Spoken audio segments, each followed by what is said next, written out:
Serangan roket Rusia hantam Kharkiv, Ukraina. Puluhan orang tewas. Roket yang diluncurkan oleh pasukan Rusia dilaporkan menghantam kota Kharkiv di Ukraina Timur pada Senin 28 Februari pagi waktu setempat.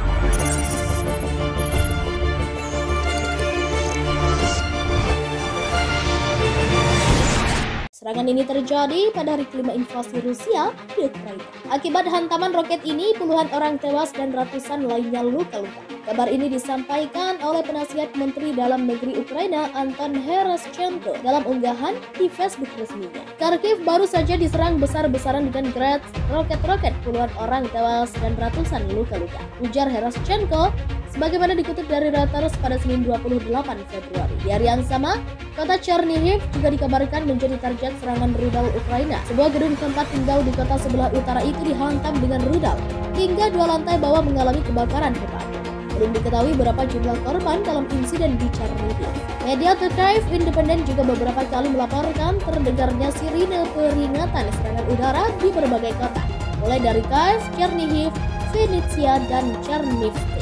2 kota di Oblast Zaporizhia, yaitu kota Berdyansk dan Enerhoda, dilaporkan direbut oleh pasukan Rusia. Area di sekitar pembangkit listrik tenaga nuklir Zaporizhia juga dikendalikan Rusia. Namun, kabar ini ditepis oleh Ukraina. Menurut mereka, serangan pasukan Rusia justru mulai melambat. Mereka mencatat banyak pasukan Rusia yang melakukan desersi dan meninggalkan dinasnya di Ukraina. Dalam keterangan Kementerian Dalam Negara Ukraina pada Senin 28 Februari malam, total warga sipil yang tewas selama invasi Rusia mencapai 352 orang. Sedangkan warga yang terluka sebanyak 1.684 orang, termasuk 116 anak-anak. Sekretaris Jenderal PBB Antonio Guterres mengatakan, eskalasi operasi militer Rusia di Ukraina mengarah pada meningkatnya pelanggaran hak asasi manusia.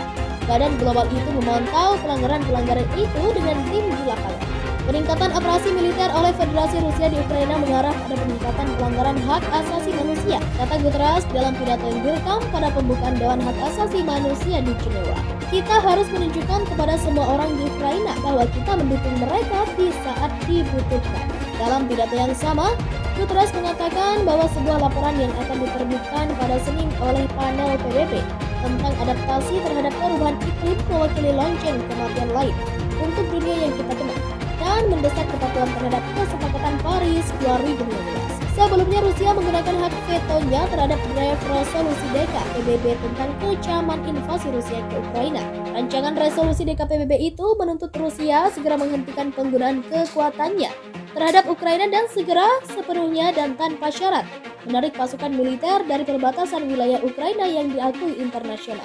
Sementara itu, Singapura akan menjatuhkan sanksi dan perbatasan yang pantas untuk Rusia, kata Menteri Luar Negeri Singapura Senin 28 Februari. Sejumlah ledakan terdengar di ibu kota utara Ukraina Kyiv dan kota besar Kharkiv pada Senin 28 Februari 2022 pagi. Menurut layanan komunikasi khusus dan perlindungan informasi Ukraina, kini sunyi, Kyiv sunyi senyap beberapa jam sebelum terdengar ledakan, kata mereka dalam pernyataan singkat di aplikasi pesan Telegram. Lewat pernyataan terpisah, badan itu mengungkapkan bahwa sebuah bangunan tempat tinggal di kota Chernihiv, Ukraina Timur, terbakar usai dihantam rudal. Sementara kota Zhytomyr di wilayah yang sama digempur rudal tadi malam, kata Komando Pasukan Darat Ukraina di Facebook. Demikian laporan Reuters sebagaimana dikutip Antara pada Senin. Sementara itu, dari citra satelit yang diambil pada Minggu 27 Februari memperlihatkan pengerahan besar-besaran pasukan darat Rusia, termasuk tank-tank yang bergerak ke ibu kota Ukraina Kyiv dari jarak sekitar 64